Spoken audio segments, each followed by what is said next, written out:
decano de la facultad, doctor Ricardo von Bühler. ¿Usted no es?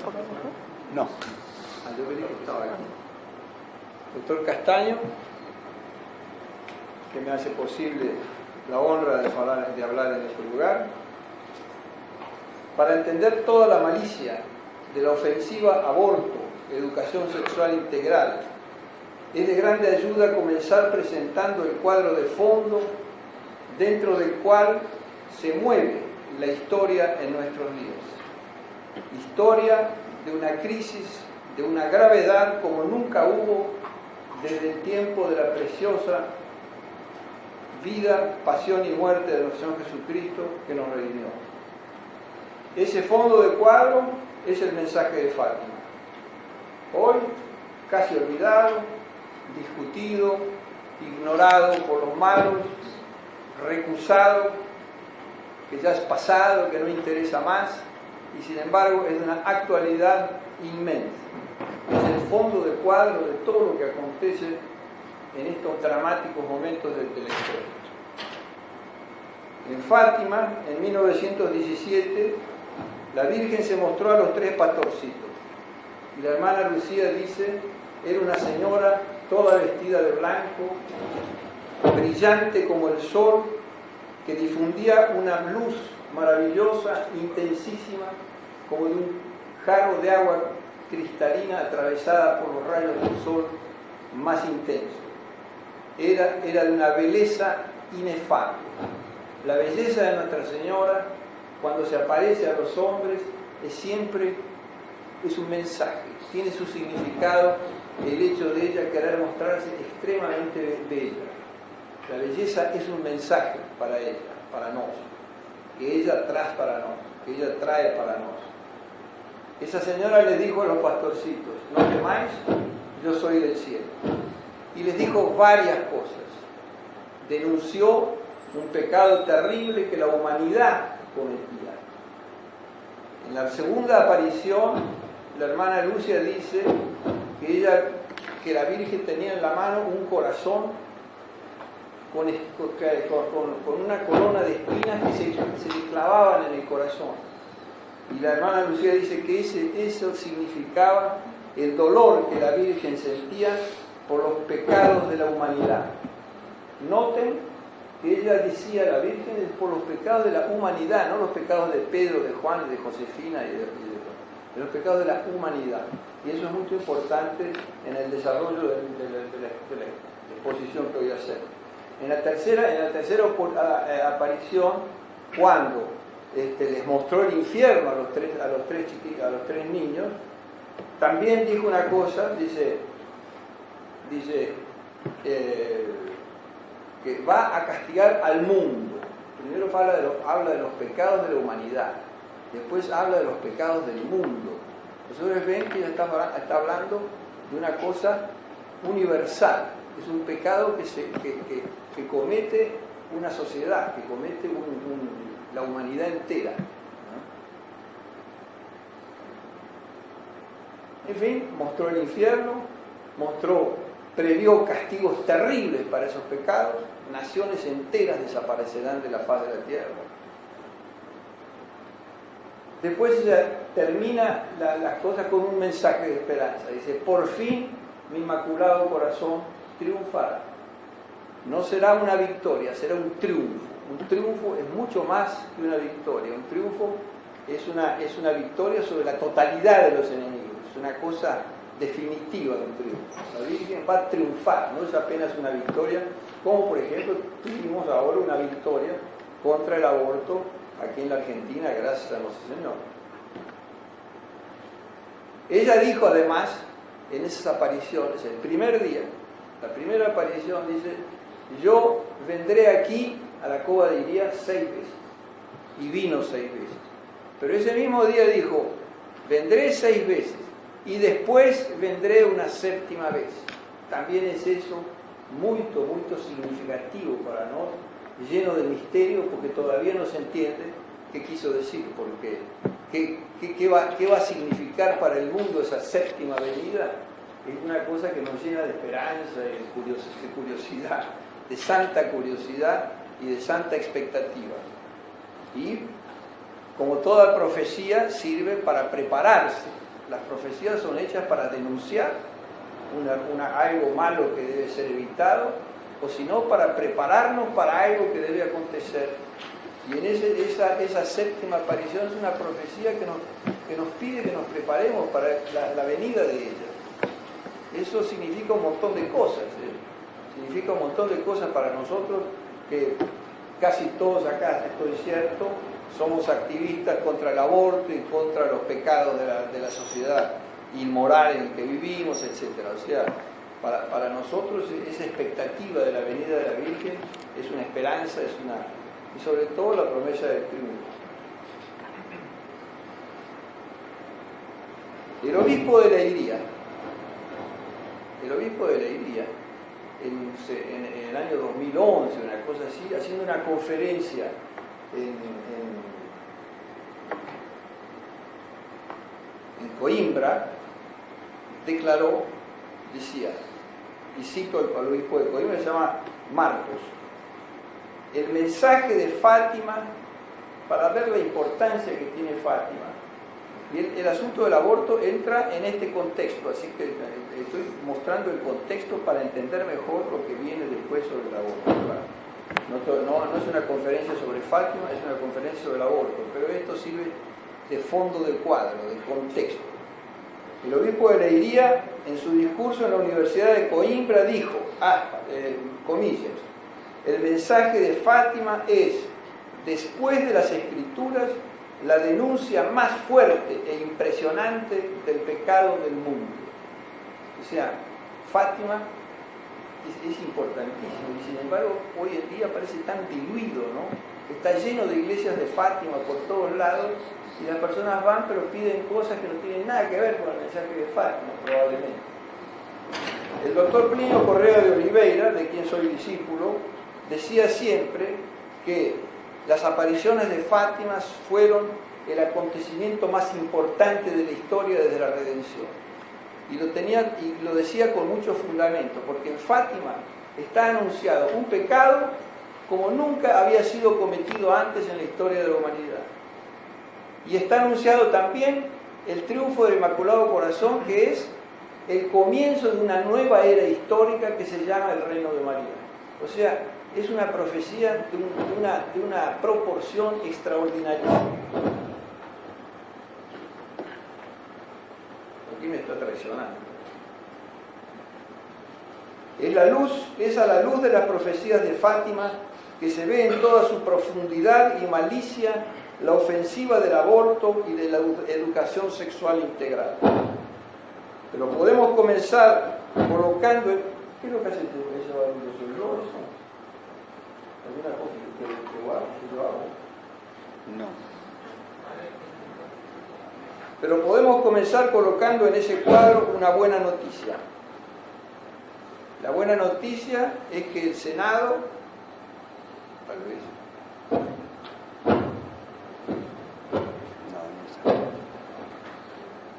la buena noticia es que el Senado de la Nación Argentina rechazó la ley del aborto. Eso fue un triunfo de Nuestra Señora de Luján. Con toda adecuación se llamó la campaña heroica de los argentinos en esos tiempos la ola azul, que son los colores de la Virgen.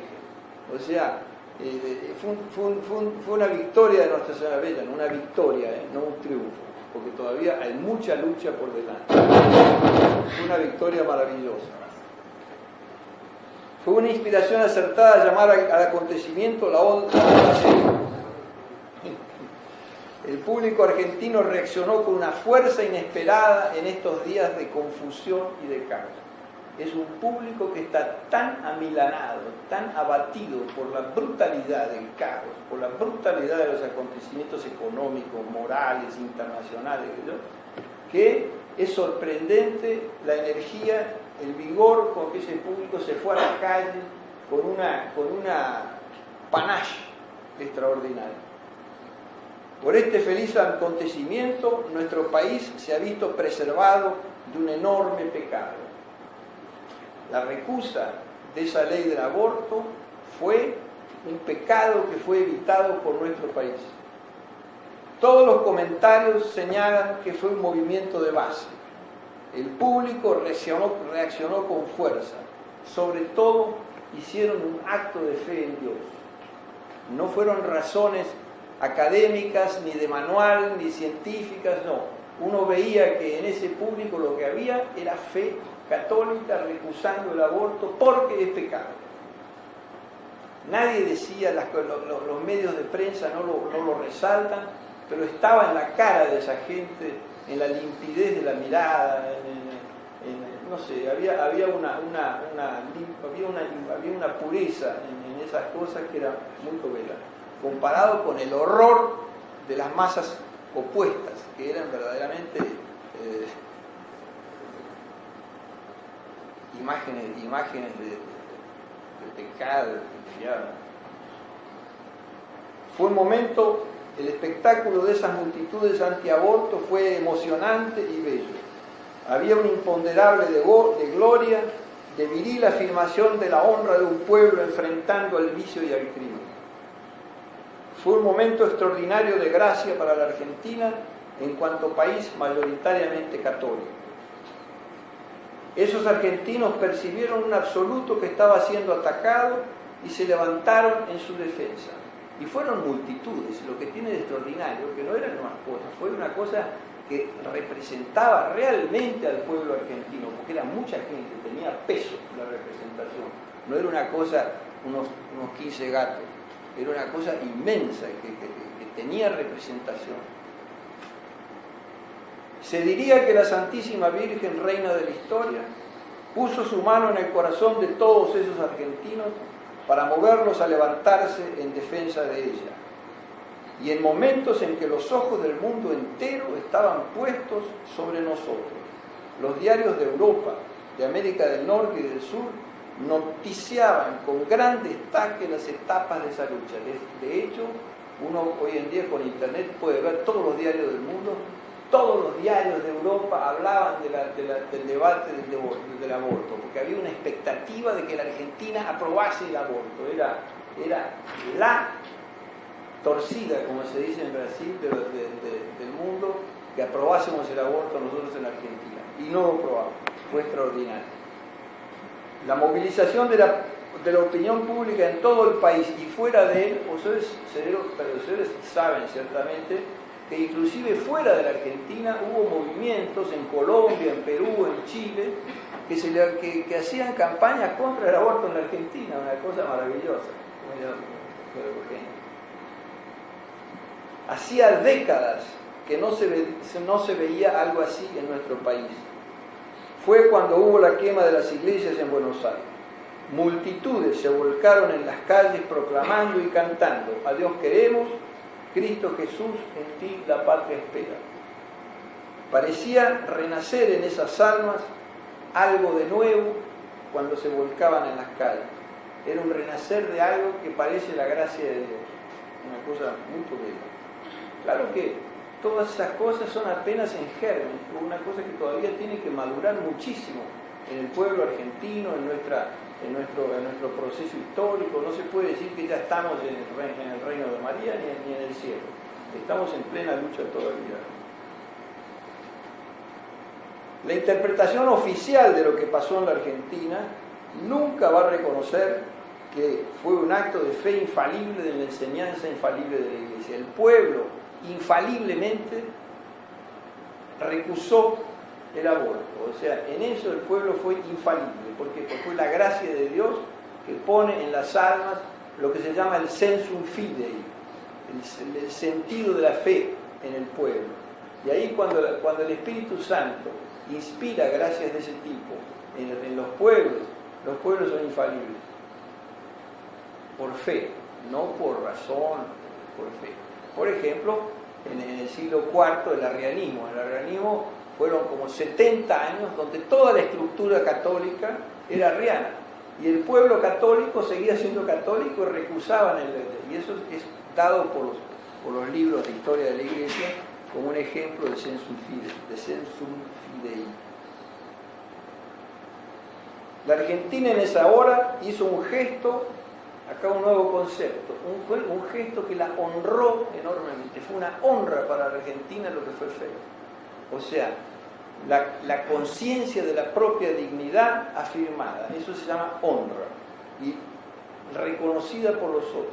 Ese acto que la Argentina hizo la honró sumamente, porque defendió su dignidad de país católico. Es mucho más provechoso la honra de haber permanecido fieles en la fe que cualquier aplauso o cualquiera 30 monedas que los enemigos de Dios puedan dar a cambio de un pecado como habría sido si hubiésemos aprobado el aborto en nuestro país.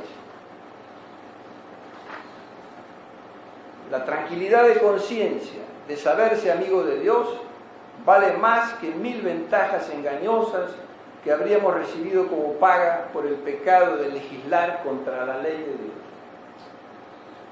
Puede todo el peso del movimiento pro aborto del mundo entero descargar su furia contra nuestro país, que el acto de virtud que nos ha fortalecido se transformará en frutos de honra, de paz y de progreso verdadero. Pero la lucha no terminó. Fue una batalla.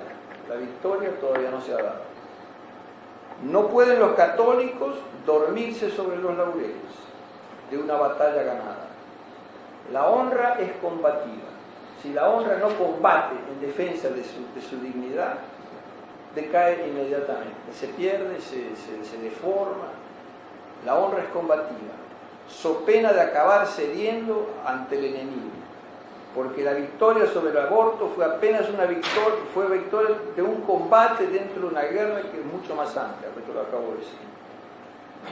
Es una lucha entre el cielo y el infierno. La lucha del aborto en los países es una lucha, es fuerte la imagen, no lo digo yo, el cardenal Caffarra, muy conocido, hace años fundó un instituto de defensa de la vida en Roma. Y ustedes disculpen que se me escapan palabras en portugués, que yo hace 40 años que vivo en portugués, entonces en Brasil. Dice el cardenal Caffarra: unos años después de fundar el Instituto de Defensa de la Vida, escribí a la hermana Lucía para pedirle que rezase por la obra. Y llegó una respuesta de ella, de la hermana Lucía. Me escribió que llegaría el tiempo de una lucha final entre el Señor y Satanás, y que el terreno de esa lucha sería el matrimonio y la familia. Acrecentaba ella que todos los que se encontrasen envueltos en ese combate en favor del matrimonio y de la familia serían perseguidos, pero que no debían temer, porque la Virgen ya había aplastado la cabeza de la serpiente infernal. En esa lucha, de un lado están los pro aborto. Es una masa manipulada. Es el término de Pío XII en el mensaje de Navidad de 1944, cuando habla de masa y pueblo. Dice, masa se mueve desde afuera. Ellas no tienen personalidad, no tienen vida propia, se mueven, es masa manipulada. Masa manipulada intentando imponer su capricho a la parte mejor del verdadero pueblo. Era la pretensión tiránica de dar libre desahogo a los impulsos y a los apetitos humanos con perjuicio del bien común. Pío XII, radiomensaje de Navidad de 1944. En las filas del movimiento preaborto en las calles de Buenos Aires, yo no sé acá en Tucumán, acá en Tucumán he visto fotos de las antiabortos, que son las fotos extraordinarias de una multitud. Pero en Buenos Aires sacaban fotos de las filas proaborto y se veían en medio de esa masa de gente, se veían banderas del Partido Comunista, se veían banderas de organizaciones de extrema izquierda.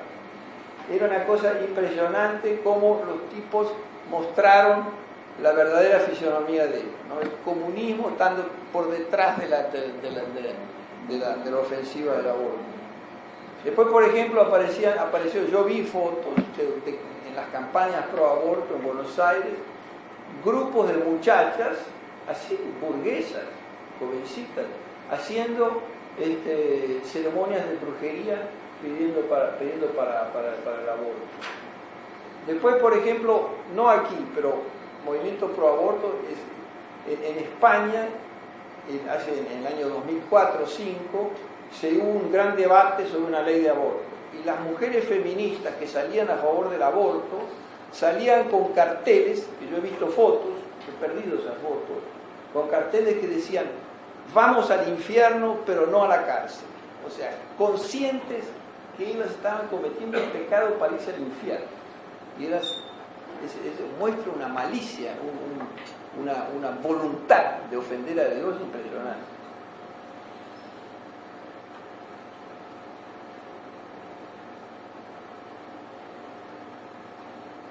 Después, otra cosa que muestra la manera de ser de esa gente, cuando perdieron en el Senado, se montaban mesas en Buenos Aires con listas pidiendo al público que firmase su apostasía por a la Iglesia Católica, en recusa de la actitud de la Iglesia contra la prohibición de la Iglesia del aborto. Entonces, personas que apostatan de la fe católica, se muestra mucha radicalidad eso. Y después la presión enorme de las potencias financieras del mundo entero, mercado, Fondo Monetario Internacional, Naciones Unidas, Unión Europea y una cantidad de organismos internacionales que exigen que los países pongan el aborto para dar ayuda financiera. Y eso también muestra mucha malicia por parte de las instituciones más altas, ¿no? En cambio, las filas del antiaborto era otra cosa. Estas eran el verdadero pueblo argentino católico. Había una limpidez en los hogares, había una calma, había una varonilidad, había en fin, era otro ambiente, lo contrario de la masa inerte que salió. Y después ellos, lo que tiene de extraordinario, que muestra la acción de la gracia, la acción de la providencia, del Espíritu Santo, obrando sobre las almas de un pueblo entero, era la cantidad de gente, era mucha gente. Eso era magnífico, ¿no? Porque, ¿no? Y eran más o menos espontáneos, se presentaban en las manifestaciones un poco espontáneamente.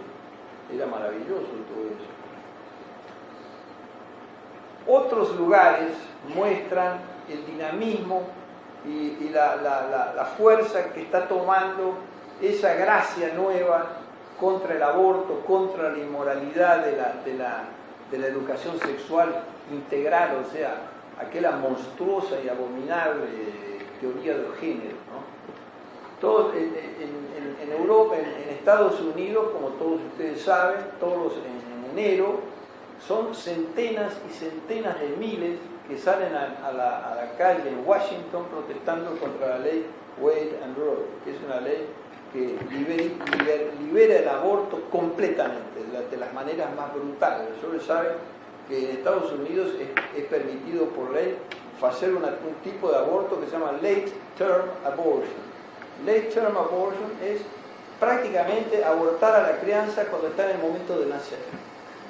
Entonces los médicos dan vuelta a la crianza, porque la crianza nace primero de la cabeza. La dan vuelta, sacan primero el cuerpo, y cuando la cabeza todavía está adentro del seno materno, meten una especie de espada y le destrozan el cerebro, después le destrozan el cráneo y sacan la crianza. Las enfermeras se desmayan cuando hacen eso, es una cosa horrible. Bueno, eso es lo que el aborto hace en la católica Polonia. Otro ejemplo de reacción muy interesante, el partido en el poder, el líder que está queriendo poner una ley que se llama aborto cero, ningún aborto, nadie aborta, nada, nunca. Y el líder del partido en el poder, que se llama Kaczynski, dice que la razón que él da, él dice, bueno, si el bebé va a morir porque tiene una malformación o porque no es viable después de nacer, por lo menos que lo bauticen apenas nazca. Eso es una cosa muy tobela, es una cosa que está muy bien. En Guatemala, pocos días después del triunfo, de la victoria de Argentina en el Senado, el público de Guatemala salió a la calle en millares y millares protestando contra un proyecto de ley de aborto que estaba siendo impuesto en Guatemala. Y el Congreso de Guatemala tuvo que retirar el... O sea, ustedes ven que hay una ola azul que avanza y que es la gracia, es la providencia a través del Espíritu Santo a ruegos de la Santísima Virgen, inspirando a esos pueblos, no sabemos bien para qué y hasta cuánto, ¿cierto? Hasta dónde va todo esto, depende de la perseverancia, de la fidelidad, de la continuidad de la gracia, etcétera, etcétera, y de la permanente acción y militancia de todos nosotros, claro. Pero si el espíritu de lucha fenece, si decae el espíritu de lucha, el aborto, lo mismo que la educación sexual integral, acabará imponiéndose, porque todo el dinamismo de la sociedad en la cual vivimos está en la línea de ceder todo a la inmoralidad. Acabarán imponiendo mientras si no continúa una resistencia muy firme. Lo mismo que aconteció en Francia, por ejemplo. En Francia, los homosexuales en Francia a los comienzos del año 2000 hacían propaganda y campaña, que yo decía, no, exigimos tolerancia, entonces, que nos toleren en la sociedad, nosotros somos parte, debemos ser tolerados. Poco a poco se fueron imponiendo y hoy en día es delito decir que uno es contra la homosexualidad. Si usted escribe un artículo en el diario que usted es contra la homosexualidad, está cometiendo un delito, porque los tipos van avanzando y no paran. Es una persecución religiosa.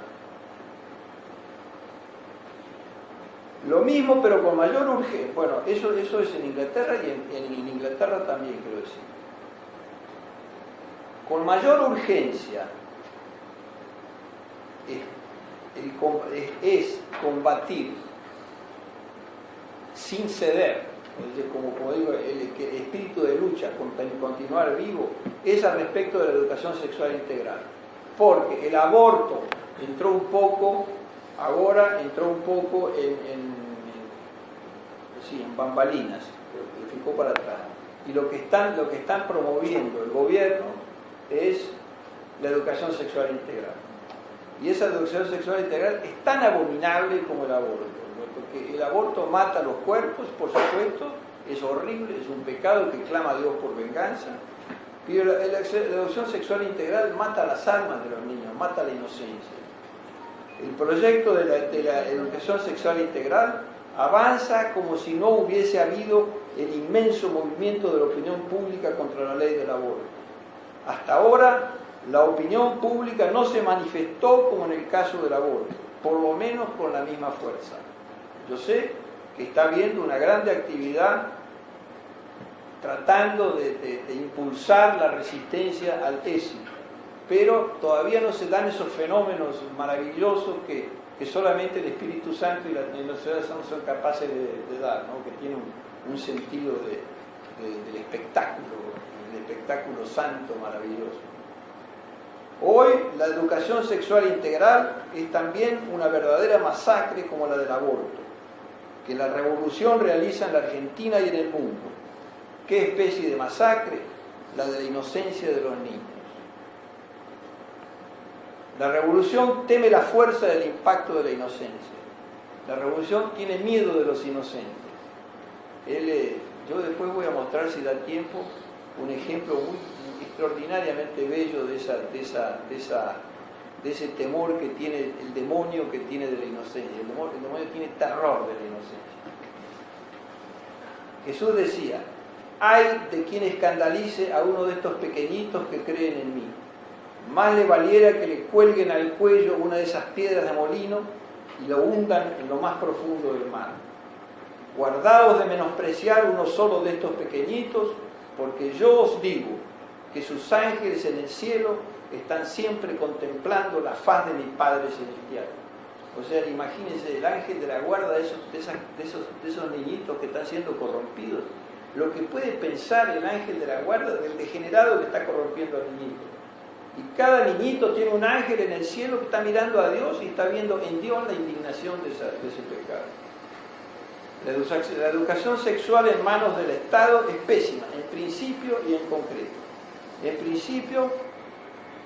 principio porque es un derecho sagrado, es un deber de los padres y también de la Iglesia, dentro del ambiente familiar, dentro del ambiente de la Iglesia. En concreto, porque el Estado se apropia de la educación para deformarlos, para inficionarles doctrinas satánicas. La Revolución Francesa hizo eso, la Revolución Comunista hizo eso, quitaban a los hijos, a los padres para educarlos en escuelas del Estado, para enseñarles la revolución, el comunismo, etc. Y ahora la revolución está queriendo hacer con eso con los chicos en Argentina, que son miles y millares y decenas de millares de niños que están siendo amenazados de recibir esa monstruosa educación.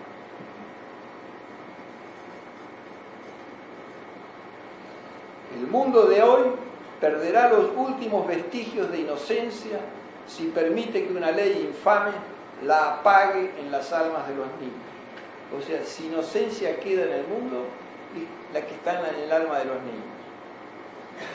Sin una oposición firme y militante, estas leyes acabarán imponiéndose, porque siendo el permisivismo moral hoy la corriente dominante en la sociedad, todo lleva en la dirección de la causa abortista. Por ejemplo, las relaciones prematrimoniales tenidas como normales por la opinión general acaban aumentando el número de embarazos no deseados. En esas situaciones, la pérdida del sentido de pecado que trae por de sí el olvido de la práctica religiosa lleva a elegir la salida aparentemente más fácil y se recurre al aborto para no enfrentar las responsabilidades de recibir un hijo no deseado. La moral en la sociedad se va corrompiendo poco a poco. Así ocurrió con el crimen del aborto. Primero era un pecado que se cometía en secreto y que todavía la familia guardaba valores de honra, de castidad, de santidad, de sacralidad, que contrarrestaban esos pecados que eran... Ahora no, la familia, todas esas cosas están desaparecidas y el aborto es lo que pesa más en la vida de las personas, ¿no? El recato de la vida de tantas horas. Pero la sensualidad, voy a repetir el concepto que lo dije mal, pero la sensualidad en que se iba hundiendo esa misma sociedad soportaba cada vez más difícilmente las restricciones que la moral imponía, o sea, la familia tradicional. Y los frenos fueron siendo derribados unos tras otros. La moda se hizo cada vez más indecente, la santidad de la vida familiar fue perdiéndose con la inmoralidad que entraba a torrentes a través de la televisión y del divorcio.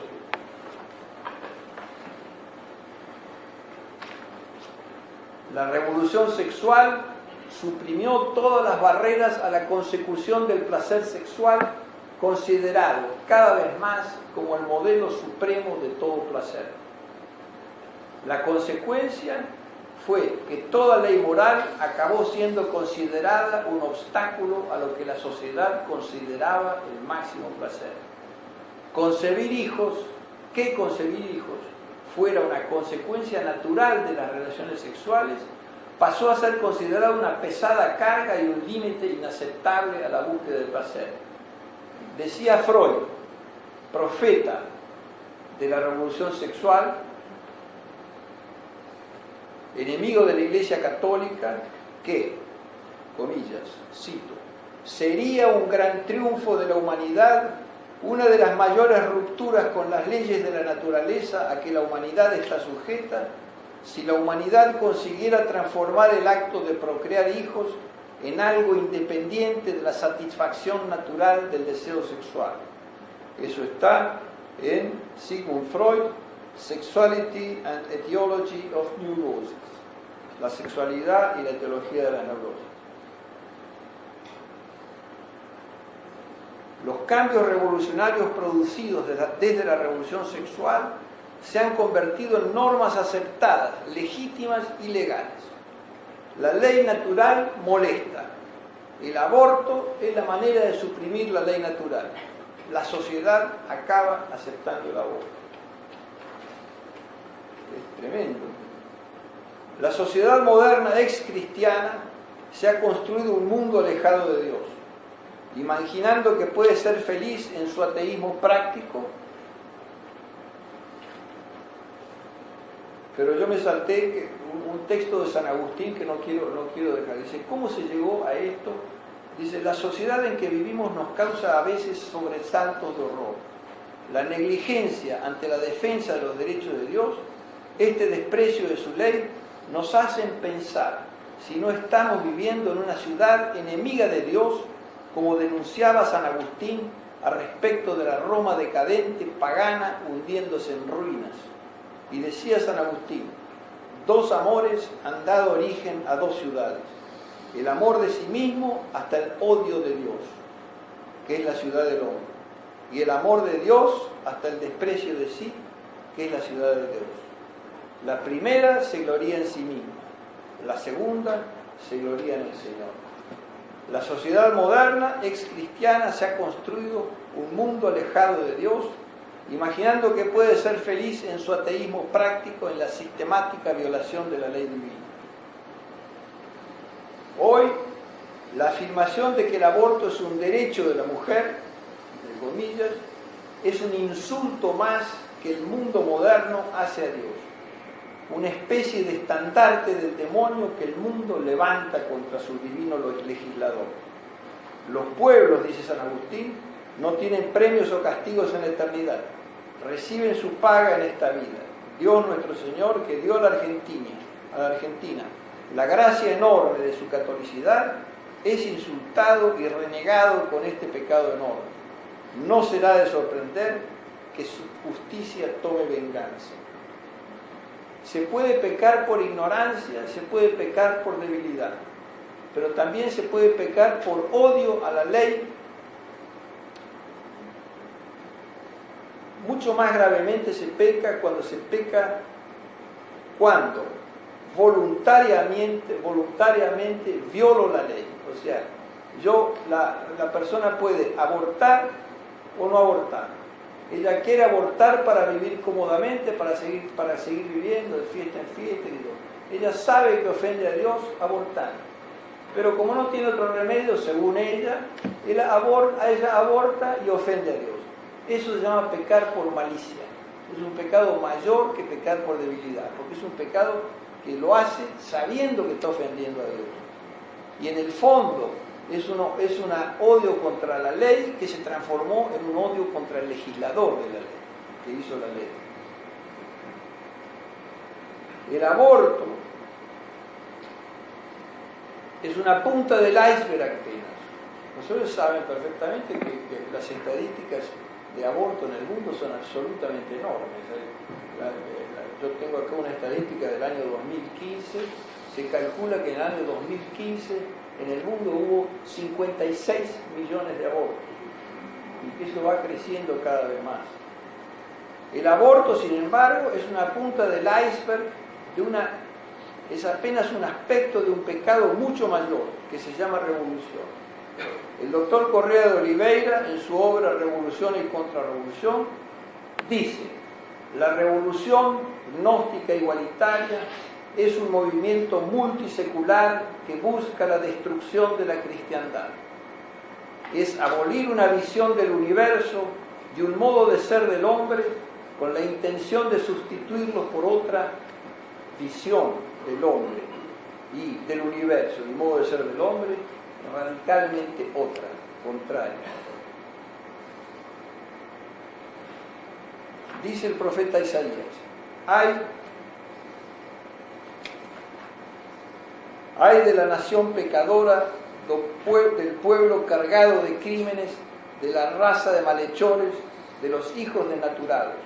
Abandonaron al Señor, despreciaron al Santo de Israel, y le volvieron las espaldas. Habitualmente el pecado trae consigo el castigo, y el crecimiento del aborto en Occidente no podía ser una excepción. De tal manera creció el aborto, junto con el control de la natalidad, que ha causado una dramática caída en los índices de natalidad en Europa. A medida que Occidente se despuebla de habitantes nativos, nacidos dentro de una cultura por lo menos ex-cristiana, una multitud de inmigrantes de origen islámico comienza a invadir los países europeos. En medio de esa multitud se esconde un verdadero ejército de fanáticos que tienen por meta destruir los restos de la civilización cristiana. Y en lugar de vivir bajo la amorosa ley de Dios, Occidente europeo está en la inminencia de pasar a vivir esclavizado bajo la ley de la Sharia. Ustedes saben que la ley de la Sharia es la ley musulmana, que es absolutamente brutal. Los cristianos deben ser muertos, las mujeres no son seres humanos, las blasfemias son consideradas blasfemias, la pena de muerte para blasfemias más banales, una cosa monstruosa. Otra forma de castigo que estos pecados traen es tal vez más terrible que la anterior. Dios permitió que los defensores naturales de defender la ley de Dios abandonasen su función. Y hoy la jerarquía notoriamente se abstiene de defender y de promover la ley de Dios, exigir su cumplimiento, persuadiendo, amenazando con el justo castigo si necesario. En vez de levantarse como pastores, los obispos protestaron. Yo me acuerdo cuando salió la ley en diputados, los obispos de Argentina sacaron un comunicado diciendo que protestaban como argentinos, no protestaban como obispos católicos, protestaban contra la ley de aborto en diputados, porque se han obstinado en desobedecerlo. Dios parece haber abandonado a los hombres, y aquellos que podían guiarlos en el camino de retorno han dejado a los católicos como ovejas sin pastor. Habiendo alcanzado el combate a estas alturas espirituales sobrenaturales, como dijo la hermana Lucía, una lucha entre el Señor y Satanás en torno del matrimonio y de la familia, y habiendo el pueblo católico argentino tomado las armas espirituales en resistencia a esto, se hace necesario reforzar las posiciones adoptando nuevos argumentos, estos más de acuerdo con el sentido religioso que adquiere la contienda. Muy por encima de las razones naturales están las razones de Dios. Estas no anulan aquellas, pero las hacen más nobles y también más capaces de convencer, de arrastrar. Sobre el aborto, vemos que la mayor parte de los argumentos que se usan se apoyan en razones naturales. Asesinato, masacre bárbara, crimen bárbaro, horrendo, repugnante, masacre de inocentes, consecuencias psicológicas para las madres, etc. Muchos de esos argumentos son muy buenos, muy valiosos. También es muy valioso la autoridad de los que los defienden. Son profesores, son médicos, son sacerdotes, son, en fin, gente de peso. Constituyen un cuerpo incontestable, pero los abortistas ignoran olímpicamente sus argumentos. La prensa silencia los argumentos y los abortistas van adelante como si nada pasase. No existen los argumentos contra el aborto. No existen, no se oye. Es necesario cambiar de argumentación. Son fuertes razones para oponerse al aborto, pero hay una razón mucho más alta que debería causar mucho más horror que cualquier otra razón. Es un argumento que está generalmente ausente. Primero, el aborto debe ser rechazado porque es un pecado contra el quinto mandamiento y por lo tanto una ofensa hecha a Dios. Y una ofensa especialmente mala porque la debilidad de la víctima y el hecho de la victimaria ser la madre. Eso la Iglesia llama pecados que claman a Dios por venganza. Otro argumento. porque el aborto de tal manera ha crecido que se ha transformado 56 millones de abortos por año, ya no más en un pecado individual que comete esta o aquella mujer. Es un fenómeno social el aborto. El aborto está tan difundido que es un fenómeno social. Es un pecado colectivo que insulta a Dios mucho más gravemente que los pecados individuales. Oímos al comienzo la advertencia de Nuestra Señora en Fátima: pecados del mundo, pecados de la humanidad, Dios indignado, castigos terribles, etcétera, etcétera. Son lo que Dios amenaza, lo que Dios anuncia que va a castigar son los pecados del mundo, no el pecado de María o de Josefina o de fulanita, o del miserable del novio de la fulanita que la obliga a abortar. Dice el profeta Isaías una cosa que es impresionante y que muestra también la gravedad de la situación, la inminencia de cosas terribles que pueden acontecer. El profeta Isaías, profetizando contra el pueblo de Israel, que había apostatado de su fe y se habían separado de Jerusalén, se habían apartado del pueblo de Judá, que era el pueblo fiel. El pueblo de Israel apostató y se fue a vivir en las montañas y adoraban al dios Baal, nada menos. Era una cosa horrorosa. Y el profeta Isaías los amenazaba con toda especie de castigo. Y tiene una frase tremenda del profeta Isaías: dice: ay de aquellos que dictan leyes inicuas y ponen por escrito los decretos de la maldad.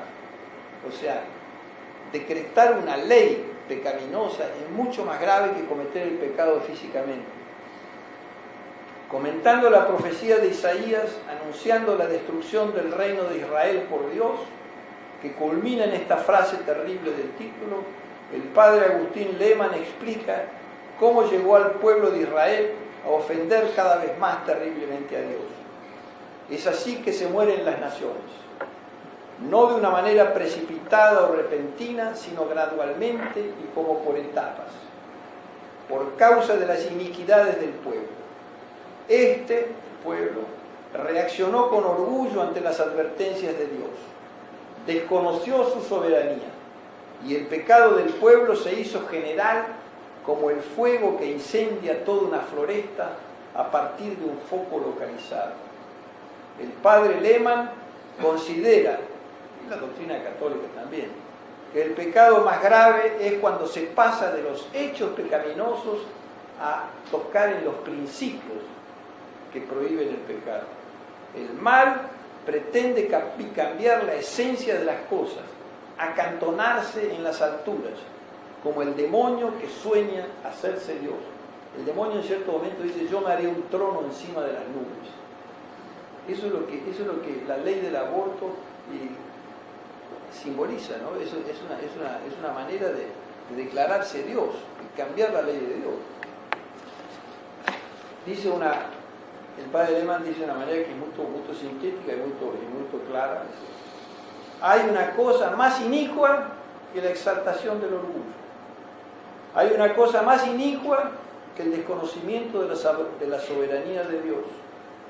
Hay una cosa más inicua que la universalidad de la impiedad. Esta cosa más inicua que todas ellas es la introducción del mal en las leyes. Para concluir, una esperanza nos queda, y esa, o sea, es un panorama muy terrible, ¿no? Una esperanza nos queda, y esa es magnífica, ciertísima, bellísima. Por fin mi inmaculado corazón triunfará, y todo este mundo de pecado y de brutalidad en que vivimos se transformará en lo que ella dice es el reino de ella en la historia. Serán una era histórica maravillosa que se llama el reino de María, anunciada por santos y que todos esperamos que verla algún día, porque de tal manera es inminente la situación. Para concluir, más un texto del doctor Plinio Correa de Oliveira que es extraordinario. El mismo R.C.R. Cuando los hombres resuelven, piensen en esos católicos que salen a la calle a resistir con esfuerzo, con dedicación, con limpidez en la intención, con pureza en la intención, etc. Cuando los hombres resuelven cooperar con la gracia de Dios, entonces se operan las maravillas de la historia. Es la conversión del Imperio Romano, es la formación de la Edad Media, es la reconquista de España a partir de Covadonga. Son todos esos acontecimientos que se dan como fruto de las grandes resurrecciones de alma de que los pueblos son tan bien capaces. Resurrecciones invencibles, porque no hay nada que derrote a un pueblo virtuoso y que verdaderamente ama a Dios. Yo mostraría ahora, para hacer una especie de conversión fantasmata, un retorno a las imágenes, unas imágenes de lo que es la inocencia que el SI quiere destruir. Son imágenes que nos pueden mover a amar la inocencia más que cualquier raciocinio, más que cualquier manual de teología o de lo que sea. Porque como dice San Agustín, dice, a la verdad y al bien hay que ir con todo el alma. O sea, no solamente con la inteligencia y la voluntad, sino también con el corazón. El corazón es un grande arrastrador de voluntades, porque atrae. El corazón son los afectos, son las simpatías, son las ternuras que dan la carnatura a los huesos de la razón pura de los argumentos. ¿Quién propone el SI? ¿Cómo, señora? ¿Quién armó el SI? ¿De dónde sale? ¿No entendí? ¿Quién propone el SI? ¿El gobierno? ¿Alguna comisión de educación? ¿De dónde sale esta propuesta? Señora Eugenia, yo no sé bien. No, nosotros ya tenemos la ley desde el año 2006, nada más que Tucumán no está bien. Pero eso está en las escuelas, está desde hace muchísimos años, a pesar de que Tucumán no está bien, ellos vienen como programa de Poder Ejecutivo. O sea, eso ya está hace muchos años en Argentina. ¿Cómo? ¿Cuánto tardé? No lo desconocíamos. Yo no lo sabíamos. me olvidé, son 40 minutos, Desde hace ¿no? muchísimos años. No, mucho menos, 40 minutos. Creo que empezaremos. ¿Tenemos 5 minutos de fotos? Sí, pero ¿cómo Señor Brian, prepare la foto. Empiece con el que se llama Menino de Oro. La primera del Menino de Oro. Hay una cosa que quiero decir.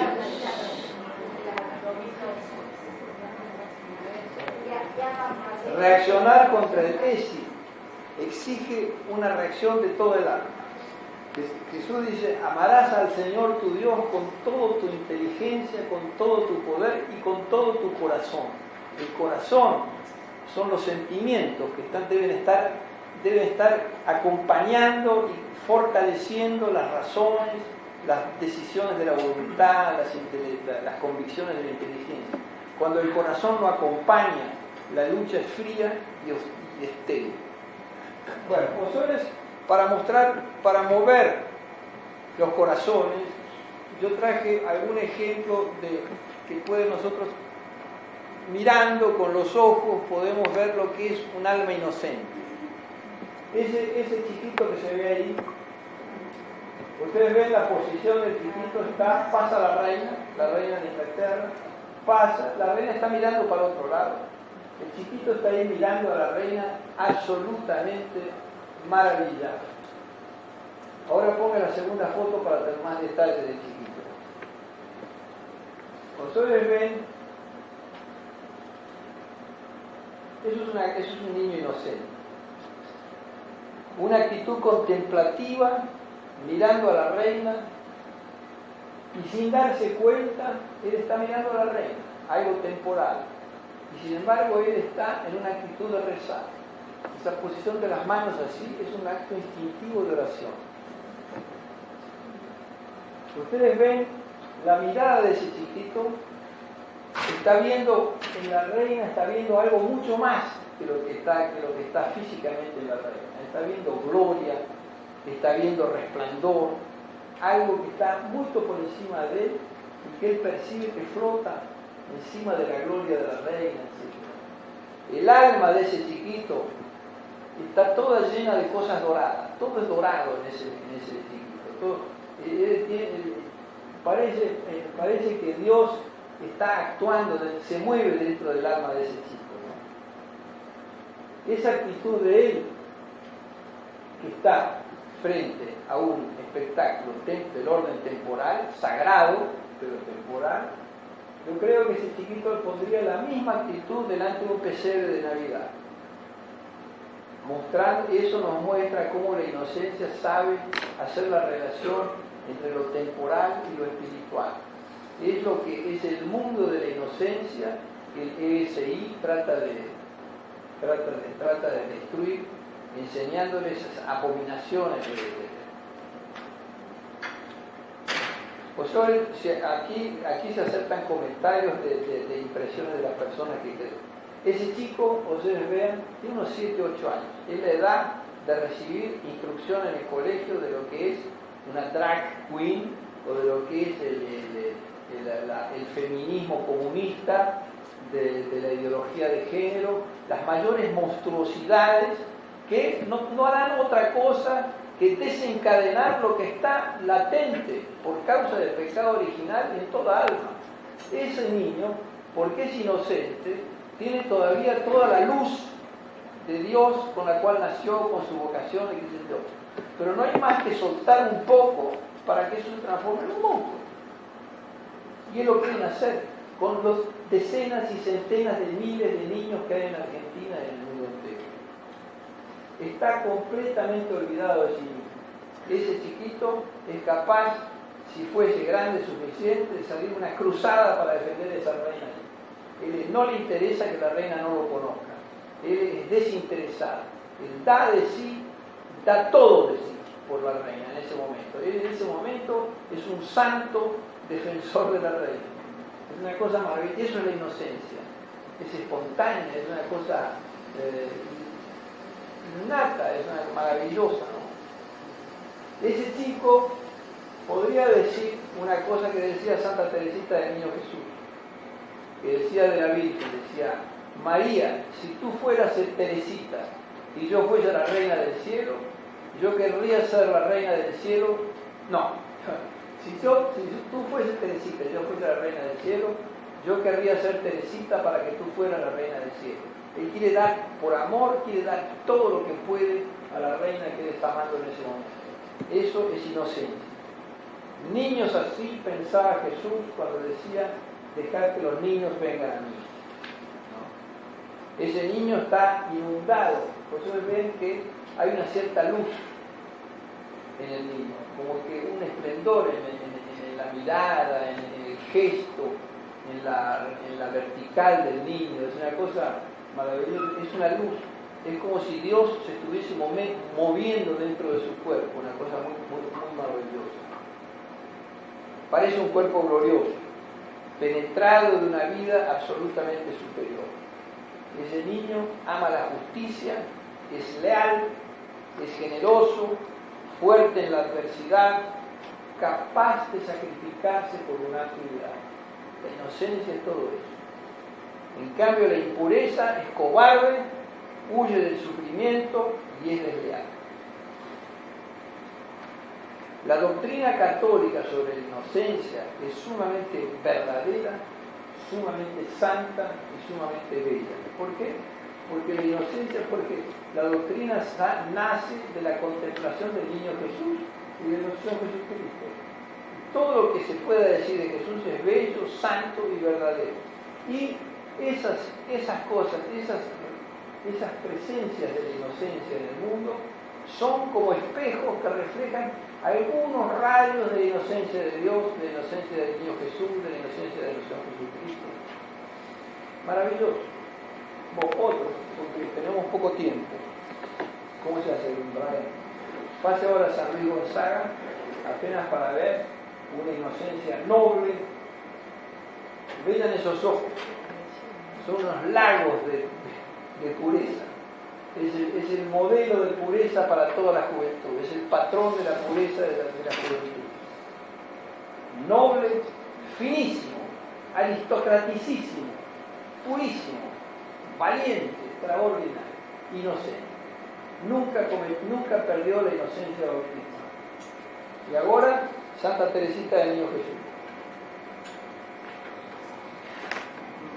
Santa Teresita del Niño Jesús es otra cosa, llena de vida, llena de frescor, en la belleza de un alma de niña, en la delicadeza, fragilidad, lozanía de la naturaleza femenina.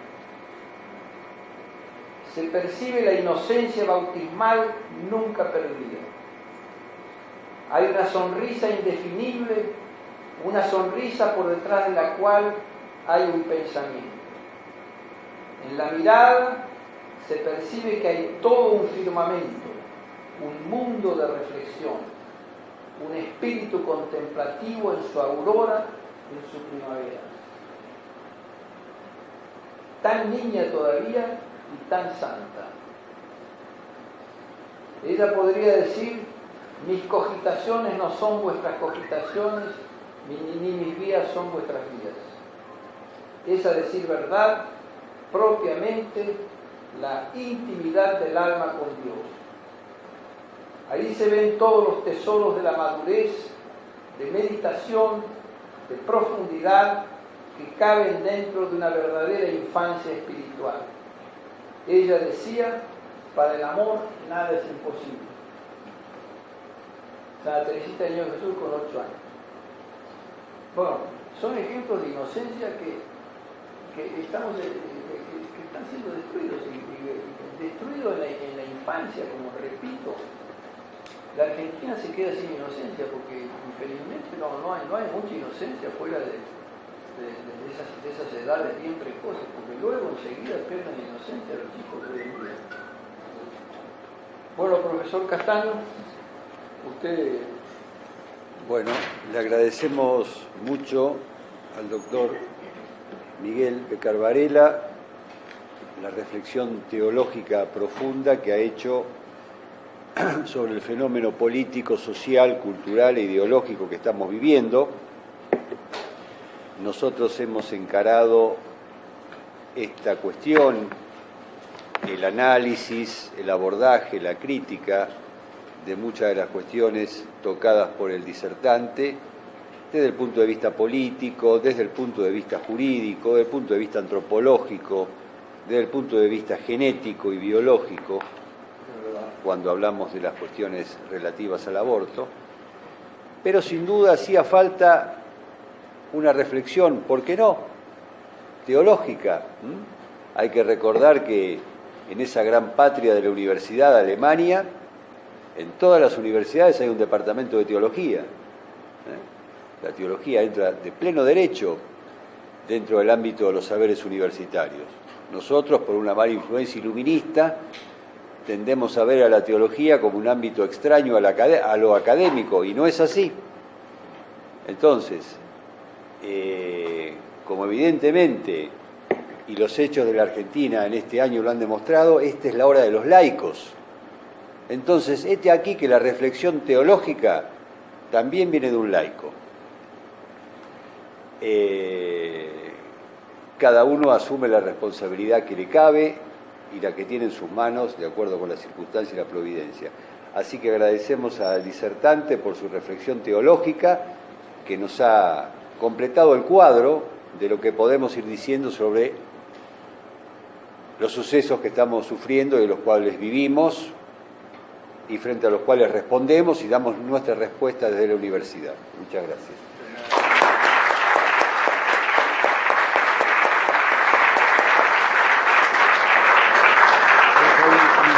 Para sortear los catecismos, ¿podemos hacerlo ahora? Sí. Vamos a sortear unos libros. Los catecismos, una de las obras que se van a sortear es el Catecismo de Becum, de la familia, escrita por 3 obispos en el año 2016, en ocasión de la filial súplica al Papa Francisco I, pidiéndole que defina algunos puntos poco claros. Muchas gracias. Entonces, Esa es una de las obras que se van a sortear para los que quieran participar del sorteo.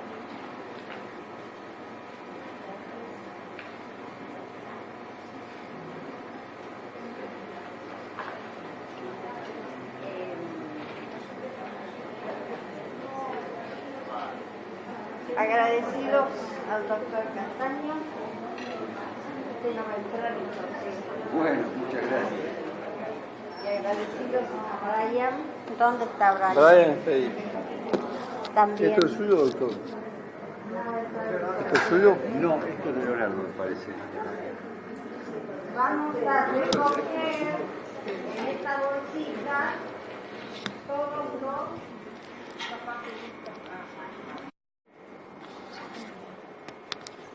Decano de la facultad, doctor Ricardo von Bühler.